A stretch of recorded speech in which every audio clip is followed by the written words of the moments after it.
بسم اللہ الرحمن الرحیم الحمد للہ رب العالمین اشہد ان لا الہ الا اللہ وحدہ لا شریک لہ واشہد ان سیدنا ومولانا محمدا عبدہ ورسولہ اما بعد فاعوذ باللہ من الشیطان الرجیم بسم اللہ الرحمن الرحیم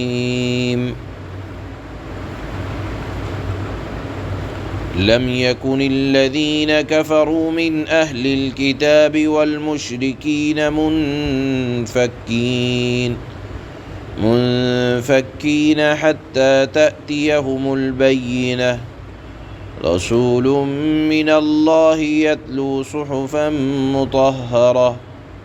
فيها كتب قيمة وما تفرق الذين أوتوا الكتاب إلا من بعد ما جاءتهم البينة وما أمروا إلا ليعبدوا الله مخلصين له الدين حنفاء ويقيموا الصلاة ويؤتوا الزكاة وذلك دين القيمة صدق اللہ مولانا العلی العظیم۔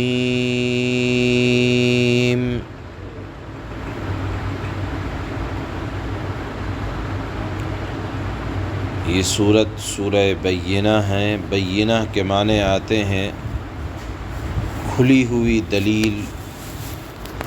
روشن دلیل مراد ہے اللہ کے نبی صلی اللہ علیہ وسلم کی ذات عالی۔ سورہ بینہ کے نازل ہونے کا زمانہ یہ مکے کے دور کی صورت ہے۔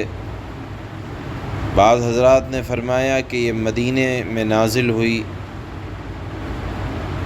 اس اختلاف کی وجہ سے کچھ لوگوں نے فرمایا کہ کچھ حصہ اس کا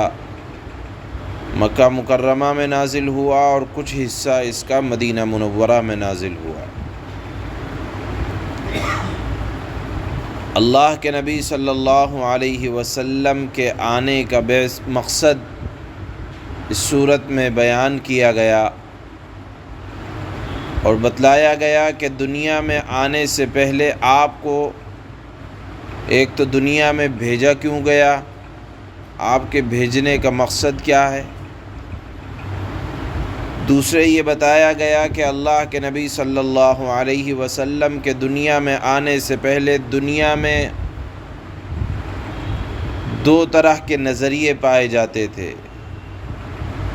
ایک نظریہ وہ تھا جو صرف اور صرف شرک کو اپنے جینے کا مقصد سمجھتا تھا، اور دوسرے نظریے کے لوگ جن کو اہل کتاب کہا جاتا ہے، جو دنیا میں آسمانی کتابوں کے نازل ہو جانے پر ایمان اور یقین رکھتے تھے، لیکن اللہ کے نبی صلی اللہ علیہ وسلم کے دنیا میں آنے سے قبل ان لوگوں نے بھی اپنے آسمانی دین کے اندر اتنی تبدیلی اور رد و بدل کر دیا تھا کہ آسمانی صحیفے، آسمانی کتابیں اپنی اصل ہیئت پر، اپنی اصل حالت پر باقی نہیں تھیں۔ تو اللہ نے حضرت محمد مصطفیٰ صلی اللہ علیہ وسلم کو دنیا میں اس لیے بھیجا کہ جو مشرکین ہیں یا جو اہل کتاب جن کو دنیا والے یہود و نصارہ کہتے تھے اور کہتے ہیں، وہ بھی اپنے دین سے بالکل بے خبر ہو چکے تھے، اور مشرکین ان کے پاس تو بت پرستی اور آتش پرستی، آگ کی عبادت، اور سرے سے ان کے پاس ان کے عبادت کرنے کی کوئی وجہ نہیں تھی۔ یہ صرف اللہ کی ذات اور صفات میں غلط فہمیوں کا شکار تھے۔ ایسی حالت میں ضرورت تھی کہ دنیا والوں کو صحیح حقیقت سے باخبر، صحیح بات بتلائی جاتی۔ چنانچہ اللہ نے اس مقصد کے لیے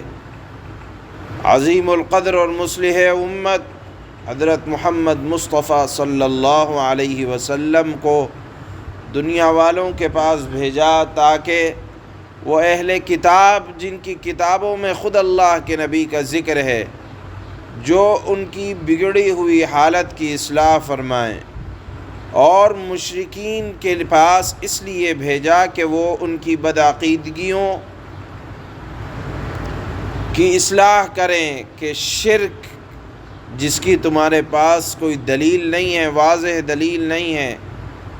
لہذا اللہ نے اپنے حبیب صلی اللہ علیہ وسلم کو اپنی ہدایت کا نور اور اپنے بندوں تک کی اصلاح کے لیے اللہ نے قرآن کریم دے کر، جس کو اللہ نے نور ہدایت فرمایا ہے، وہ دے کر بھیجا۔ اس نور ہدایت کے اندر اللہ نے زندگی گزارنے کے بہترین اصول بیان فرمائے کہ جن اصولوں کے اندر حلم بھی ہے، برداشت کس طرح سے کیا جائے، حسن معاملات کو بہترین کیسے بنایا جائے، حسن معاشرت، آپس میں رہن سہن کا طریقہ کیا ہونا چاہیے، بہترین اخلاق کس کو کہا جاتا ہے، اور پھر اس کے بعد یہ بتلایا گیا جس قرآن کریم کے اندر کہ دنیا ہی اصل زندگی نہیں ہے، یہ تو مسافر کی طرح چند دنوں کی گزرگاہ ہے، اور اس کے بعد سب کو اللہ کے دربار میں ختم کرنا ہے۔ لہذا اللہ کے دربار میں پہنچ کر اپنے تمام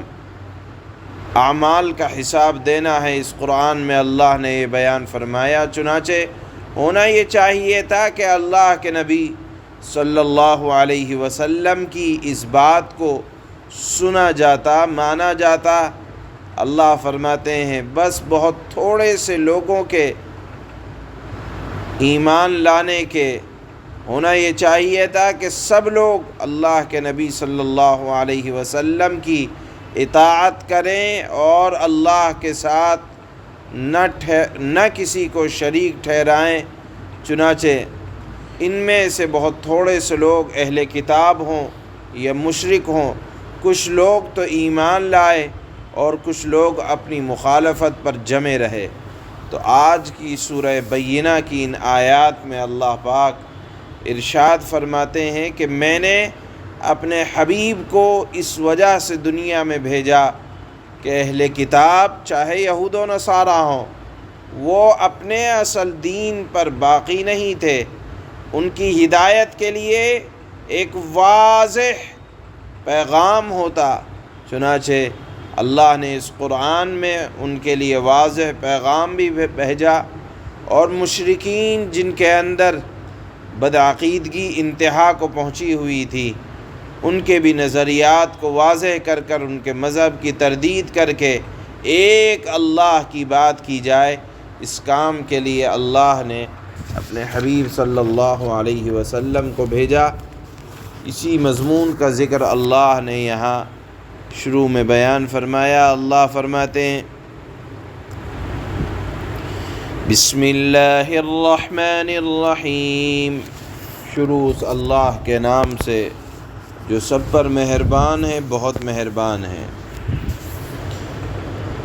لم يكن الذين كفروا من أهل الكتاب والمشركين منفكين حتى تأتيهم البينة،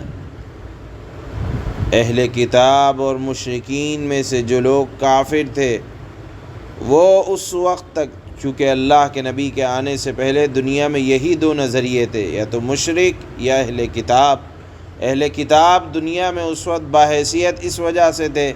کہ وہ علم والے سمجھے جاتے تھے، آسمانی کتاب ہونے کی وجہ سے۔ اللہ فرماتے ہیں کہ اہل کتاب اور مشرکین میں سے جو لوگ کافر تھے وہ اس وقت تک باز آنے والے نہیں تھے جب تک کہ ان کے پاس روشن دلیل نہ آ جاتی۔ اس مقصد کے لیے، روشن دلیل کے لیے اللہ نے اپنے حبیب کا انتخاب کیا۔ فرماتے ہیں اللہ: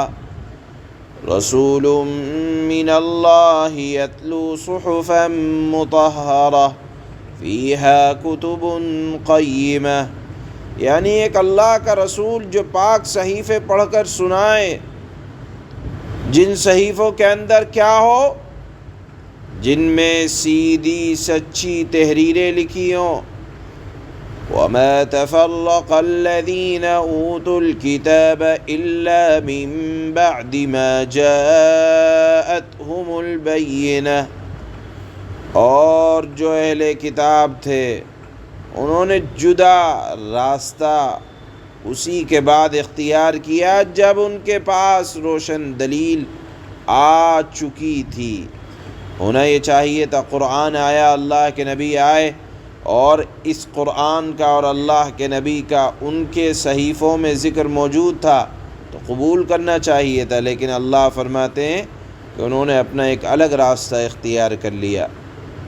وَمَا أُمِرُوا إِلَّا لِيَعْبُدُوا اللَّهَ مُخْلِصِينَ لَهُ الدِّينَ حُنَفَاءَ وَيُقِيمُوا الصَّلَاةَ وَيُؤْتُوا الزَّكَاةَ وَذَلِكَ دِينُ الْقَيِّمَةِ، اور انہیں اس کے سوا کوئی اور حکم نہیں دیا گیا تھا۔ یعنی اس قرآن میں کیا کہا گیا تھا اہل کتاب کے لیے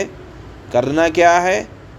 اور انہیں اس کے سوا کوئی اور حکم نہیں دیا گیا تھا کہ وہ اللہ کی عبادت اس طرح کریں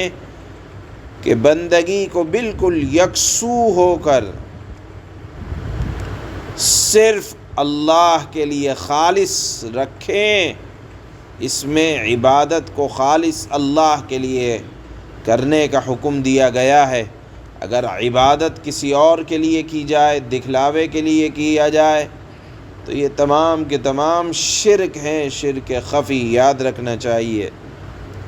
اللہ نے فرمایا کہ وہ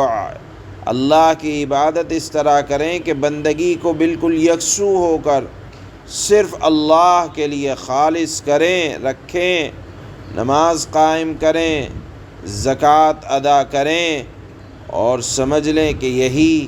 سیدھی سچی امت کا دین ہے۔ سبحان اللہ۔